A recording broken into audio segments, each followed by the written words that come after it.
ولا تلقوا بأيديكم إلى التهلكة وأحسنوا. Subscribe to this channel and share among your friends for more religious, knowledge-rich and historic lessons, durus and tafsir. السلام عليكم ورحمة الله وبركاته. الحمد لله رب العالمين، والصلاة والسلام على محمد سيد الأنبياء والمرسلين وعلى آله وأصحابه الطيبين الطاهرين ومن تبعهم بإحسان ودعا بدعوتهم إلى يوم الدين. أما بعد، فقد قال الله سبحانه وتعالى في القرآن المجيد والفرقان الحميد: فأعوذ بالله من الشيطان الرجيم، بسم الله الرحمن الرحيم، إن الدين عند الله الإسلام. وقال تعالى: ومن يبتغي غير الإسلام دينا فلن يقبل منه وهو في الآخرة من الخاسرين. وقال تعالى: إن الله لا يغفر أن يشرك به ويغفر ما دون ذلك لمن يشاء. صدق اللہ العظیم. بزرگان محترم اور عزیزان گرامی، اللہ رب العزت جو اس ساری کائنات کے بنانے والے، اس کے نظام کے تنہا چلانے والے ہیں، بنانے والا اپنی بنی ہوئی چیز کو سب سے بہتر جاننے والا ہوتا ہے. جو شخص جس چیز کو بناتا ہے، اس بنی ہوئی چیز کے نفع کو، اس کے نقصان کو، اس کے استعمال کے طریقے کو، اسے نقصان پہنچانے والی چیزوں کو سب سے زیادہ جانتا ہے. ایک کمپنی جب کوئی پروڈکٹ تیار کرتی ہے، اس کے استعمال کا طریقہ سلیقہ بتلاتی ہے، اس کے لیے استعمال کا لائحہ عمل بناتی ہے. اس چیز کو جس مقصد کے لیے بنایا گیا ہے، وہ مقصد کب تک حاصل ہوگا اور کیسے حاصل ہوگا وہ بتلاتی ہے. وہ چیز کب نقصان دہ ہو جائیں گی لوگوں کے لیے وہ بھی بتلاتی ہے. کب تک اس لائٹ کو ہمارے سر پر سوار رہنا ہے اور کب کوڑی دان میں پہنچ جانا ہے، یہ کمپنی والا، بنانے والا بتلاتا ہے، وہی جانتا ہے. وہ اس کائنات کا تنہا بنانے والا، اس کے نظام کا چلانے والا رب ذوالجلال وہی بہتر جانتا ہے کہ اس کائنات کا نظم و ضبط کیسے چلے گا. یہاں رہنے بسنے والے لوگ کس طرح زندگی گزاریں، مالدار کس طرح جیے، غریب کس انداز سے اپنی زندگی گزارے، مردوں کے لیے کیا احکامات ہیں، عورتیں کس انداز سے جیے، بنانے والے سے بہتر کوئی نہیں جانتا ہے. بڑوں کی کیا ذمہ داریاں ہے بچوں کے متعلق، بچوں کے لیے کیا تعلیمات ہے اپنے بڑوں سے متعلق، مجمع میں رہنے والا شخص کیسے رہے، تنہائی میں رہنے والا شخص کیسے جیے، کمائے کیسے، خرچ کیسے کرے، جوانی کے طاقت و قوت کے ایام کس انداز سے گزارے، بڑھاپے کی عمر کس انداز سے جیے. ایک انسان کو اللہ نے اگر قابلیت صلاحیت دی ہے، ان قابلیتوں اور صلاحیتوں کا کیسے استعمال کرے، بنانے والے سے بہتر کوئی نہیں جانتا. رب ذوالجلال جو طریقے زندگی تلقین کرے، تعلیم کرے، جو طریقے زندگی رب کائنات بتلائے، اس طریقے زندگی کے مطابق اگر زندگی گزاری جائیں گی، صبح و شام بتائی جائیں گی، تو اس کائنات میں نظم و ضبط باقی رہے گا، نظام صحیح اعتدال کے ساتھ، انصاف کے ساتھ چلتا رہے گا. اگر بنانے والے کے طریقے کو چھوڑ کر کوئی اور طریقہ اختیار کیا جائے گا تو ایکسیڈنٹ ہوگا. ہم ایک کار خرید کر لاتے ہیں, کار بنانے والے نے بتلایا ہے کہ بیٹھنا کس طرح ہے اور اسٹیئرنگ پر ہاتھ کیسے رکھنے ہیں اور پاؤں کلچ پر اور ایکسیلیٹر پر اور بریک پر کس انداز سے رہنا چاہیے اور کہاں بریک لگانا ہے, کہاں گاڑی کو آگے بڑھانا ہے اور کس طرح سے کس سڑک پر کس رفتار سے چلنا ہے, سب بنانے والے نے بتلایا ہے. ایک بکلیٹ ساتھ میں آتی ہے. اگر اس گائیڈنس کو فالو کیا جائے گا, اس طریقے کے مطابق کار چلائی جائیں گی جو بنانے والے نے بتلایا ہے, تو یقیناً ہر شخص اپنی اپنی منزل کو عافیت کے ساتھ پہنچے گا.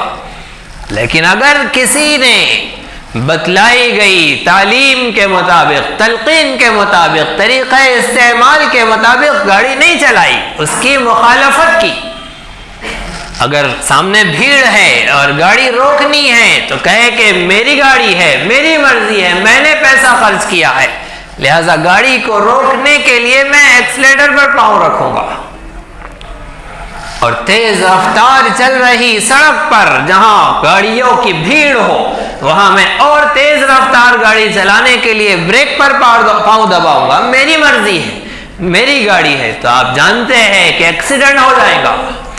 اور جائے حادثہ پر, اس جگہ پر جہاں ایکسیڈنٹ ہوا ہے, حادثہ ہوا ہے, جو اشیاء اور جو چیزیں ہوں گی, جتنے لوگ ہوں گے, سب اس ایکسیڈنٹ سے متاثر ہوں گے. یہ عام روزمرہ دیکھی جانے والی مثال تو ہماری عقل میں آتی ہے, لیکن اس کائنات کے بنانے والے نے مجھے اور آپ کو زندگی گزارنے کے لیے جو طریقہ دیا ہے, انفرادی زندگی کس طرح گزاری جائے, اجتماعی زندگی کس طرح گزاری جائے, ایک گھر میں ہم والدین بال بچے سب ساتھ رہ رہے ہو, بہن بھائی کس طرح جیے, ایک شہر کس انداز سے ترقی کی راہوں کو طے کرے, ایک ملک کو کس انداز سے چلایا جائے, بنانے والے نے جو طریقہ بتلایا ہے اگر اس طریقے کے مطابق چلا جائے گا تو پھر امن ہوگا, سلامتی ہوگی, عافیت ہوگی, ہر شخص کو اس کا مقصد, اس کی محنت کا صلہ برابر مل رہا ہوگا, اور دنیا پھر سونے کی چڑیا بن کر امن اور آشتی کے ساتھ گزر رہی ہوگی. لیکن بنانے والے کی تلقین و تعلیم کے خلاف جب زندگی گزاری جائیں گی اور صبح و شام ہوں گی, فیصلے جس انداز سے کرنے ہیں, انصاف کے ساتھ, اعتدال کے ساتھ, حق کے ساتھ, ہر شخص کو اس کا حق دیا جائے, اگر فیصلے ویسے نہیں ہوں گے تو وہ فیصلے ظالمانہ ہوں گے. جب بڑوں کی طرف سے ظالمانہ فیصلے ہوں گے اور عوام پر ظلم ہوگا اور غریب پر ظلم ہوگا اور مظلوم پر اور مزدور پر اور کسان پر ظلم ہوگا, تو یقیناً نتیجہ یہ ہوگا کہ ظالم اللہ رب العزت کے خلاف میدان میں کھڑا ہوگا اور اللہ رب العزت مظلوم کے ساتھ ہوگا. اور جب اللہ مظلوم کے ساتھ ہوگا اور ظالم کے مخالف ہوگا تو کون ہے جو جنگ میں اللہ سے جیت کر دکھا دے, اللہ کی سلطنت, اس کی حاکمیت, اس کی خدائی, اس کی شہنشاہی کے مقابل کھڑے ہو کر کون کتنے روز چل سکتا ہے, کون کتنے روز خیریت کے دن گزار سکتا ہے, کس کی حکومت و سلطنت ظلم کے ساتھ کب تک چل سکتی ہے. کائنات کا اور تاریخ انسانی کا مطالعہ کر کے اگر آپ دیکھیں, غور کریں, تو شرک کے ساتھ تو سلطنتیں چلی ہے, کفر کے ساتھ تو حکومتیں چلی ہیں, لیکن ظلم کے ساتھ سلطنتیں نہیں چلا کرتی ہے. ظلم کے ساتھ جو شخص چلے گا, ظلم کو اپنا شعار بنا کر جو سفر کرے گا, اللہ رب العزت ظلم کی ناؤ کو بہت جلد ڈبو دیتا ہے. ظلم زیادہ دن نہیں چلتا ہے, اللہ رب العزت اسے تہس نہس کر دیتا ہے. مذہب اسلام کا یہ طریقہ رہا ہے کہ اسلام ہر زمانے میں انبیاء اور رسل کے ساتھ جب جب انسانوں کے پاس آیا ہے وہ دور ظلم کے دورے کا زمانہ تھا. ظلم سر چڑھ کر بول رہا تھا, عوام الناس پر, غریب طبقے پر ہر طرح کے مظالم ڈھائے جا رہے تھے. مالدار سے مالدار ہوا جا رہا تھا, محنت ایک شخص کر رہا تھا, تجوریاں دوسرے کی بھری جا رہی تھی. اللہ رب العزت نے انبیاء اور رسل کو مبعوث فرما کر اس ظلم کے خاتمے کے لیے جو نظام عطا کیا، جو تعلیمات عطا کی، جو طریقہ زندگی عطا کیا، انبیاء اور رسل نے ظالموں کا سر نیچا کیا۔ اہل حق کا ہر زمانے میں شعار رہا ہے، ان کا یہ منصب رہا ہے، ان کا یہ فریضہ رہا ہے کہ وہ ظلم کے خلاف، ظالم کے خلاف ہر زمانے میں معرکہ آرا رہے۔ محمد مصطفیٰ صلی اللہ علیہ وسلم ابھی نبی اور رسول نہیں بنائے گئے ہیں، لیکن حلف الفضول کا موقع ایک ایسا موقع تھا، ایک ایسی قسم کا موقع تھا جو مظلوم کو انصاف دلانے کا موقع تھا۔ سرمایہ داری کا زور تھا اور مالدار لوگوں نے اور بازاروں کے ڈکیتوں نے بازار کے لیے ایک قیمت متعین کر دی تھی کہ جس مال کی جو قیمت ہم لگائیں گے اسی قیمت میں وہ مال بکے گا۔ ایک مظلوم، ایک کمزور شخص تجارت کے میدان میں آیا اور اس نے اپنے سامان کی قیمت رکھی۔ وہاں کے ڈاکو نے کہا کہ اس سامان کو اس قیمت میں نہیں بیچا جائے گا، اور اس کی قیمت انتہائی نیچے گرا دی۔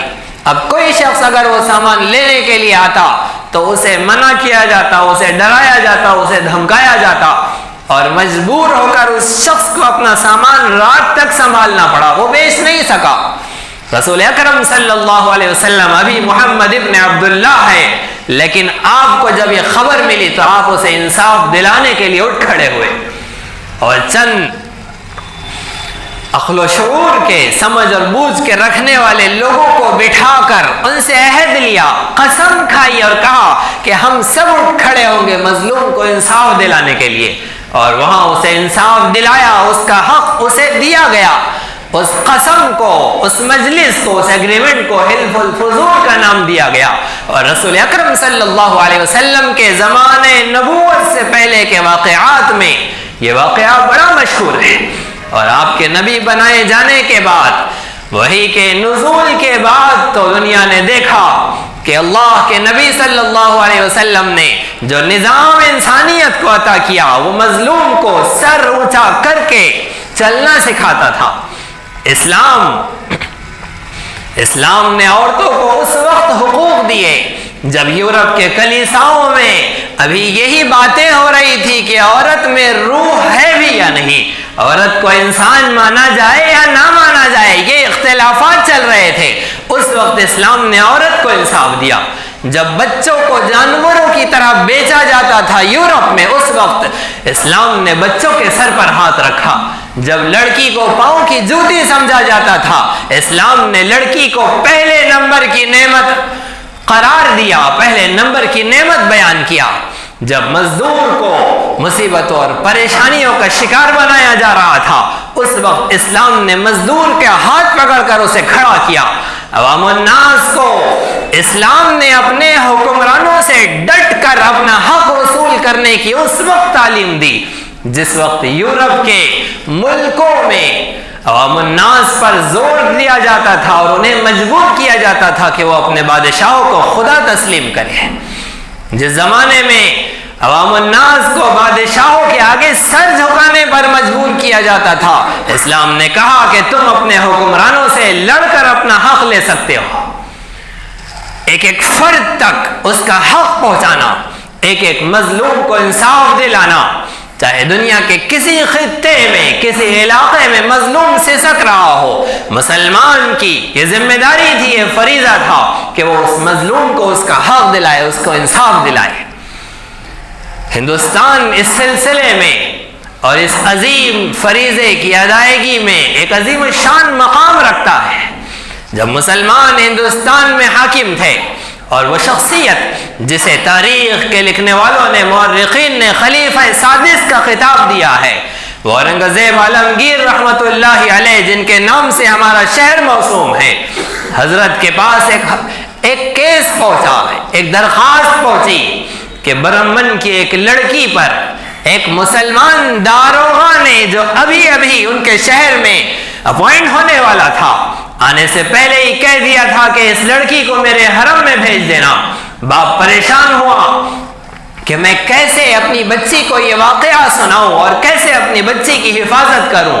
اس داروغہ کے بارے میں مشہور تھا کہ وہ بڑا ظالم و جابر ہے، جس جگہ اس کا ٹرانسفر ہوتا ہے وہاں کی ساری حسین لڑکیوں کو اپنے حرم میں لے لیتا ہے، جس جگہ جاتا ہے وہاں قبضہ کر لیتا ہے۔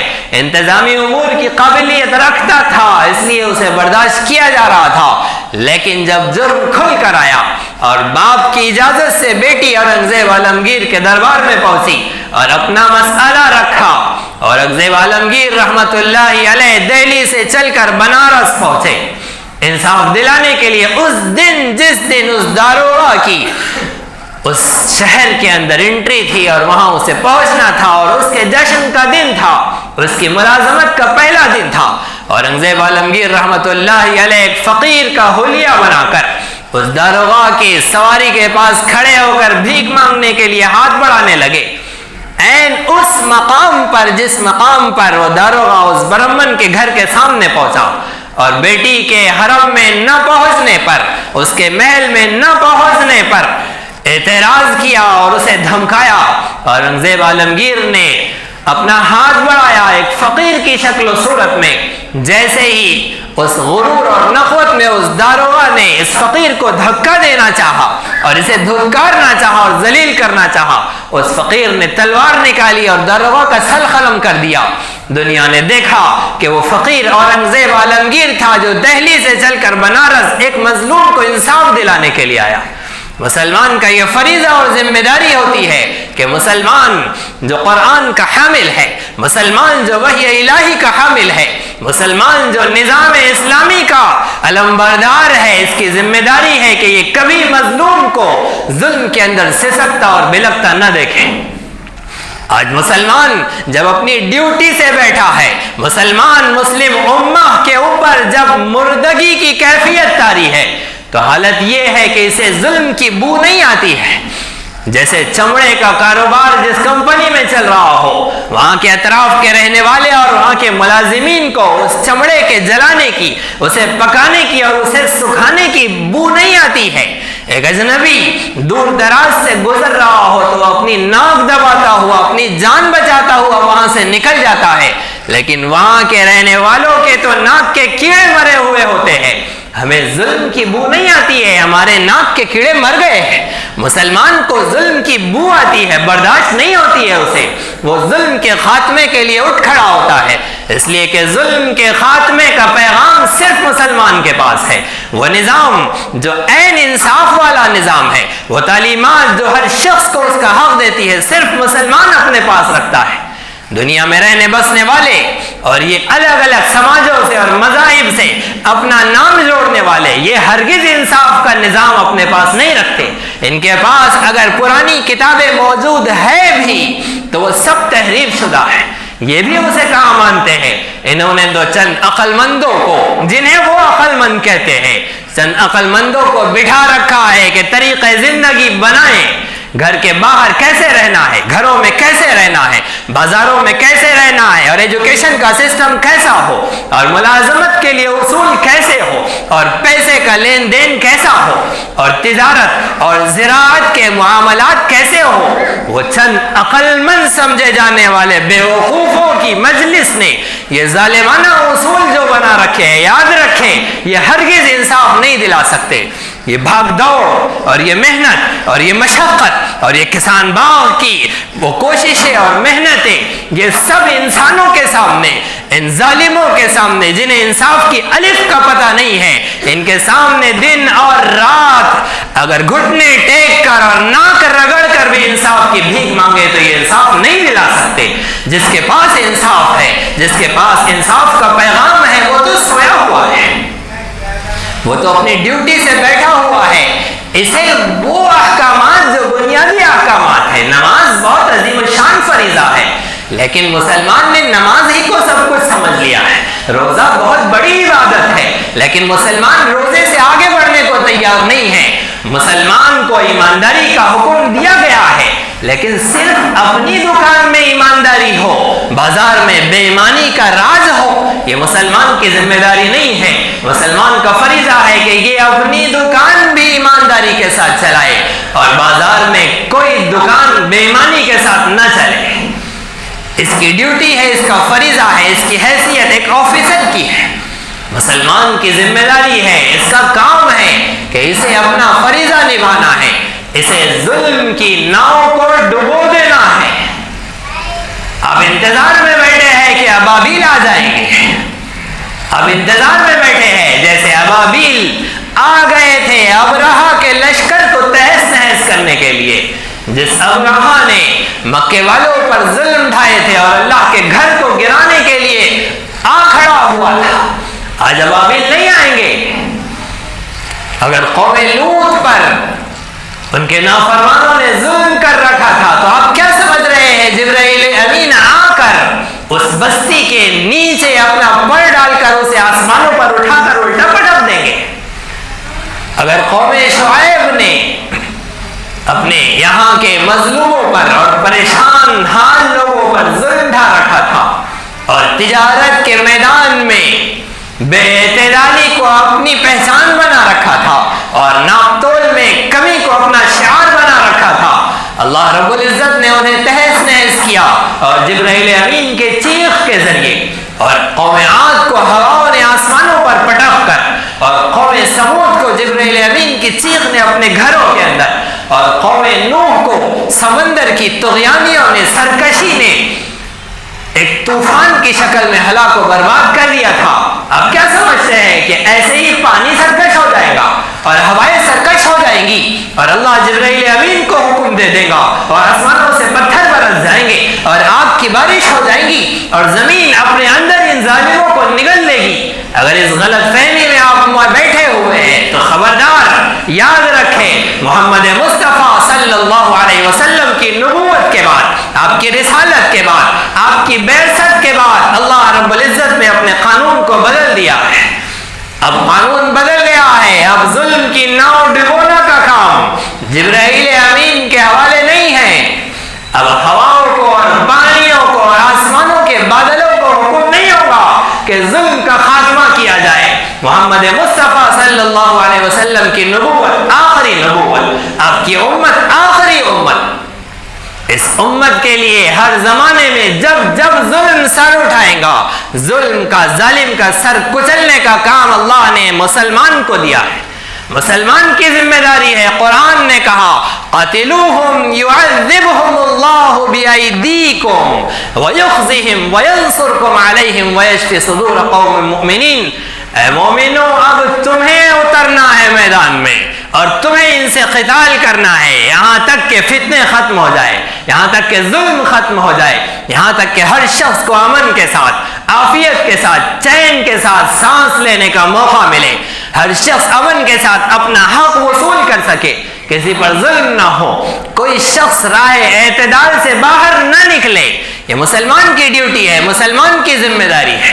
جب جب مسلمان نے اپنے اس فریضے کو ادا کیا, مسلمان ساری انسانیت کا سردار بن کر, ان کا معلم بن کر, ان کا ہمدرد اور خیرخواہ بن کر, ان کے سر کا تاج بن کر رہا. لیکن جب مسلمان نے اپنے اس فریضے کو بھلا دیا, اپنی اس ڈیوٹی سے بیٹھ گیا, پھر یہ سر کا تاج نہیں بنا, پھر یہ پاؤں کی جوتی بنا. موجودہ زمانے کی صورتحال دنیا بھر میں ہم اٹھا کر دیکھ لیں, مسلمان کہیں تھرڈ پرسن بھی نہیں ہے. سیکنڈ پرسن ہونا, فرسٹ پرسن ہونا تو بعد کی بات ہے, یہ تو تھرڈ پرسن بھی نہیں رہا ہے. اس کی کیفیت یہ ہے کہ یہ تو شمار و قطار میں بھی نہیں ہے. بلکہ ہندوستان کی صورتحال دیکھ لیں, کیسے عجیب و غریب معاملات ہے. ہم اپوزیشن میں بھی نہیں ہیں, ہمارا یہ معاملہ ہے, ہماری یہ کیفیت ہے.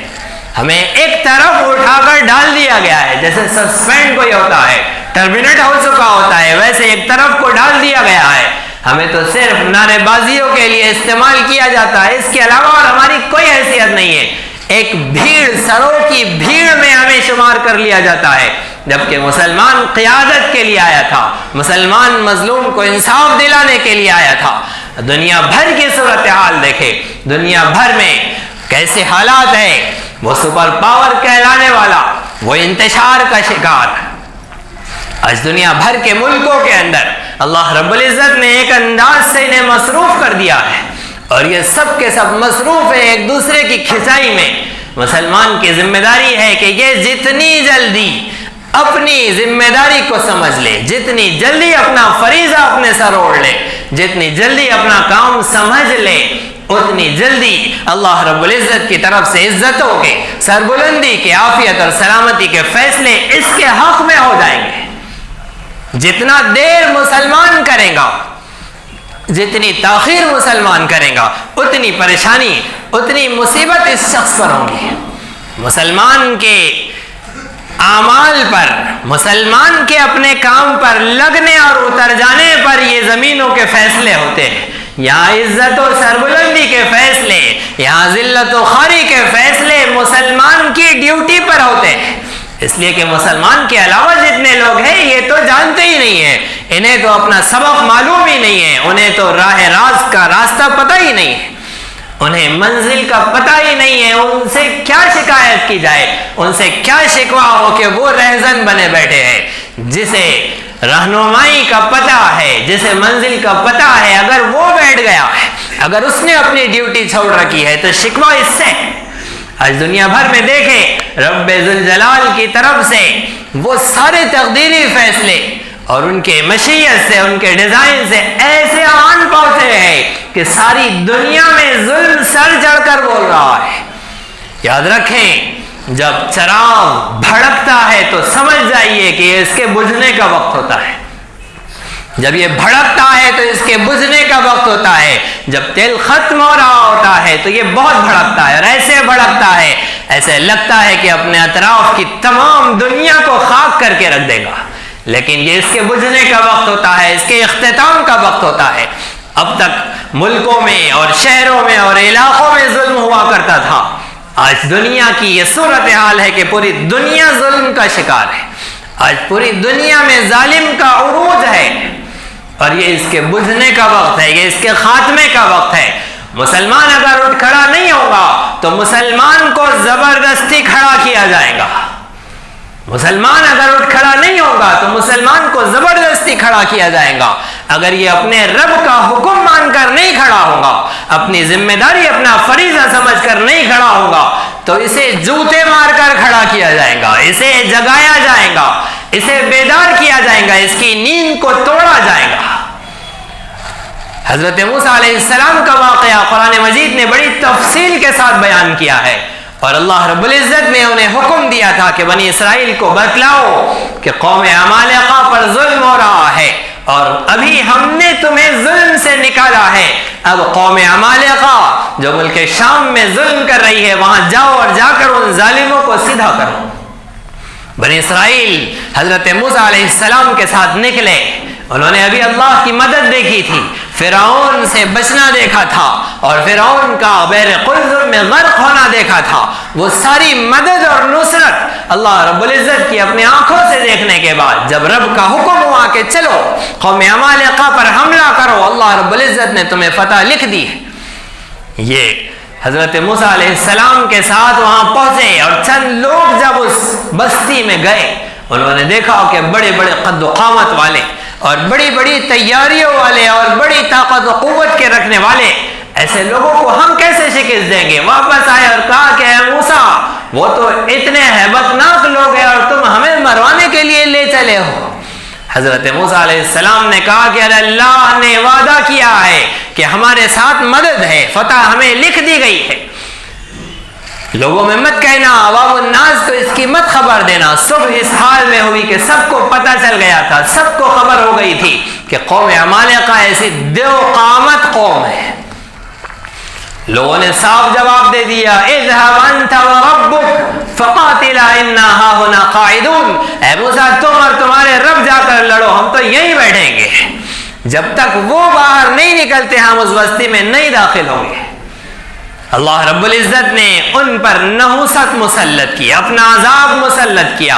حکم کے نہ ماننے کے نتیجے میں اللہ رب العزت نے جب انہیں اپنے عذاب میں مبتلا کیا تو یتیہون فی الارض فلا تأس علی القوم الفاسقین، وہ 40 سال وادی تیہ میں گھومتے رہے، پھرتے رہے۔ وادی تیہ میں 40 سال ان کے گزرے، اس انداز سے اللہ رب العزت نے انہیں سیدھا کیا. ابھی وہ تیار نہیں تھے حضرت موسیٰ کا حکم مان کر سیدھے ہونے کو, تو وادی تیہ کی آزمائش نے انہیں سدھارا. وہ آزمائش کیسی تھی اور ہمارے لیے ہمیں سیدھا کرنے کے لیے کون سی آزمائشیں تیار ہے, آپ حضرات غور سے سنیں. درمیان میں ایک اعلان ضروری سمجھتا ہوں. الحمدللہ اس مسجد سے اور یہاں تعمیر ملت کے آفس سے الحمدللہ پورے اورنگ آباد میں یہاں کی شاخ سے بڑا عظیم شان کام انجام دیا جا رہا ہے. ویسے مہاراشٹر بھر میں اور مہاراشٹر اور آندھرا تلنگانہ میں اس تنظیم کے ذریعے سے بہت سارے خیر کے, فلاح کے, عافیت کے کام ہو رہے ہیں. آپ حضرات ہمیشہ سے الحمدللہ ان کا تعاون کرتے رہے ہیں, لیکن ماضی قریب کے حادثات سے آپ حضرات واقف ہیں. اس کے نتیجے میں جیسا ہر شخص کی اکنامک پر, آمدنی پر فرق پڑا ہے, ایسے ہی ان لوگوں کی آمدنی پر بھی فرق پڑا ہے. ان دنوں میں جو قرضے ہوئے ہیں وہ قرضوں سے ہی ابھی یہ لوگ فارغ نہیں ہوئے ہیں. آپ حضرات ایک چیز کو بہتر سمجھتے ہیں کہ جب مسلمانوں پر حالات آتے ہیں, مسلمان سب سے پہلے اپنے اخراجات میں سے جو چیز کم کرتا ہے, سب سے پہلے جو چیز کم کرتا ہے وہ اللہ کے لیے نکالنا کم کر دیتا ہے. بال بچوں کی خواہشات, ضروریات کم نہیں ہوتی ہے. لاک ڈاؤن میں تو کچھ کم تھا, لیکن جیسے ہی وہ ختم ہوا ہے وہی مستی پھر شروع ہو گئی ہے. وہی شادی بیاہ کے خرچے اور وہ فضولیات اور وہ مستی اور وہ ہنگامے اور وہ لغویات اور وہ خرافات سب زور و شور سے چل رہی ہے. وہ شادیاں بڑی اچھی تھی, صبح 7 بجے سے پہلے خاموشی سے ہو جا رہی تھی. قاضی صاحب سے پہلے دولہے میاں موجود رہتے تھے, لیکن جیسے ہی یہ ختم ہوا ہے پھر وہی خرافات شروع ہو گئی ہے. لیکن جو چیز ہم نے کم کر دی ہے وہ اللہ کے لیے نکالنا کم کر دیا ہے.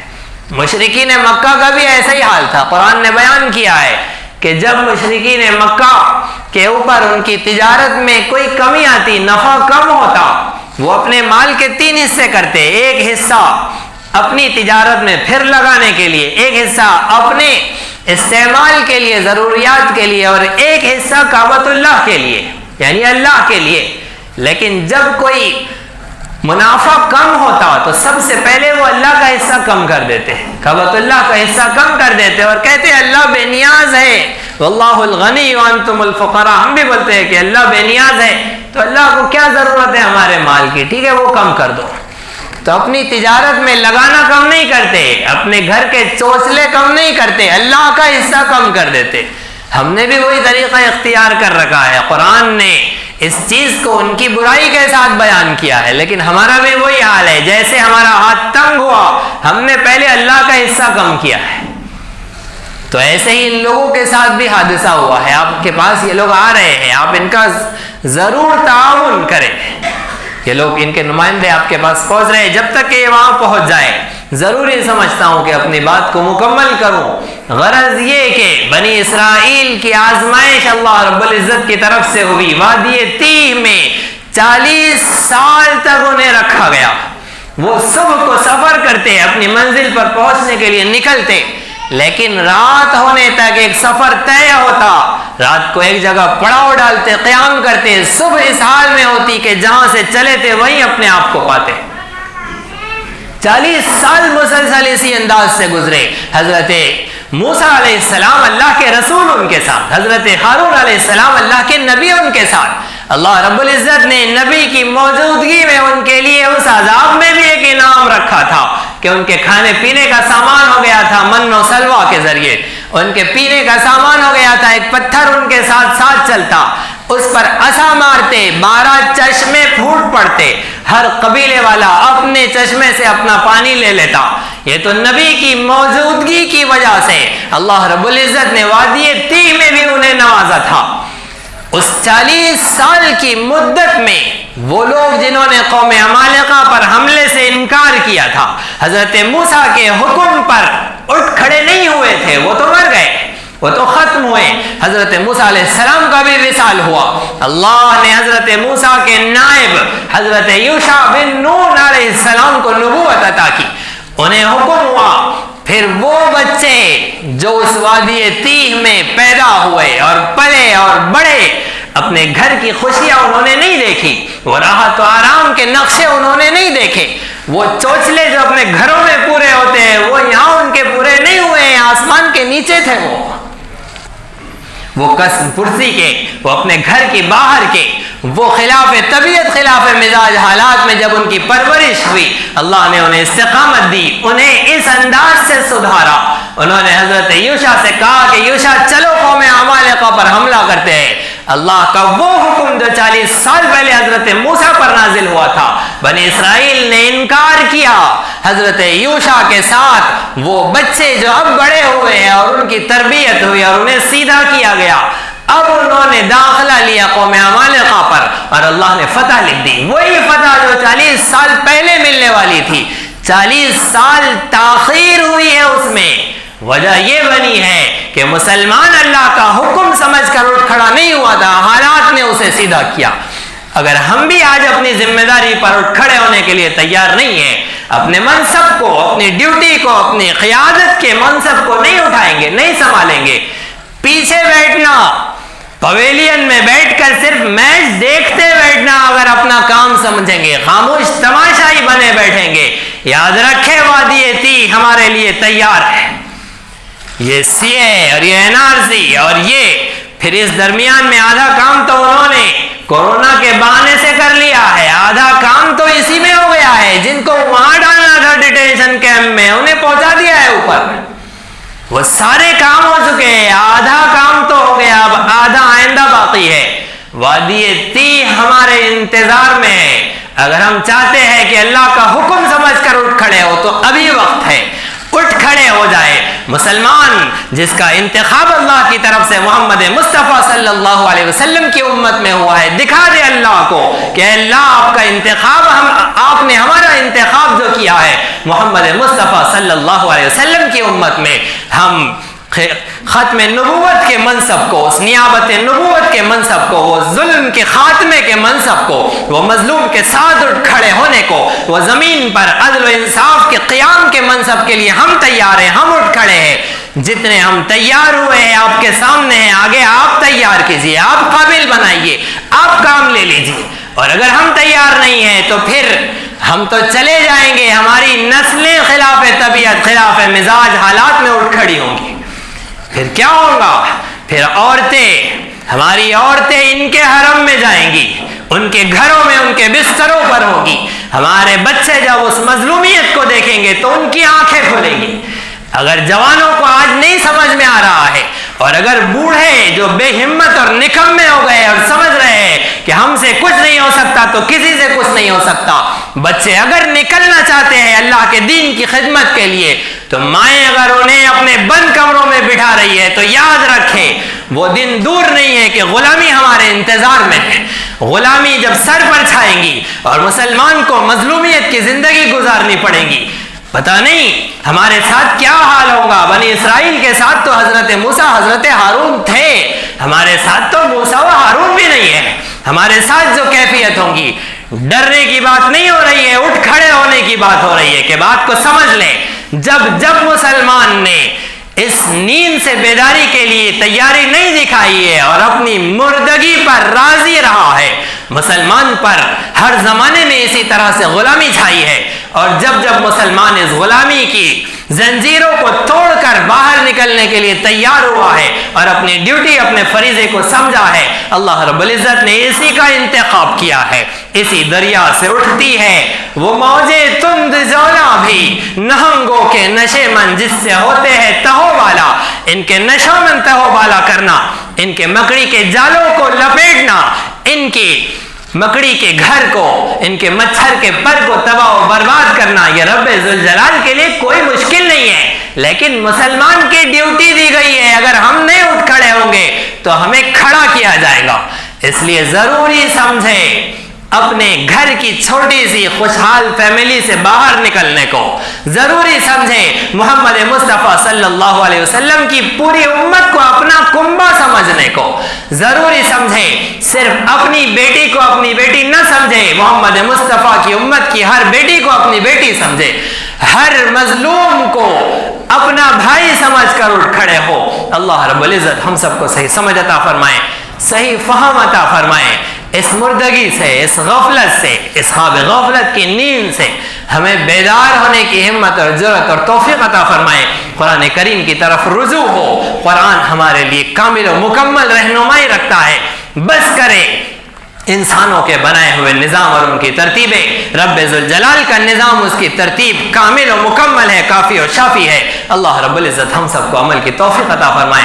آمین وآخر دعوانا ان الحمد للہ رب العالمین. اسی طرح دینی، علمی، اصلاحی اور تاریخی دروس و بیانات سے استفادے کے لیے آپ کے اس چینل کو لائک، شیئر اور سبسکرائب کریں.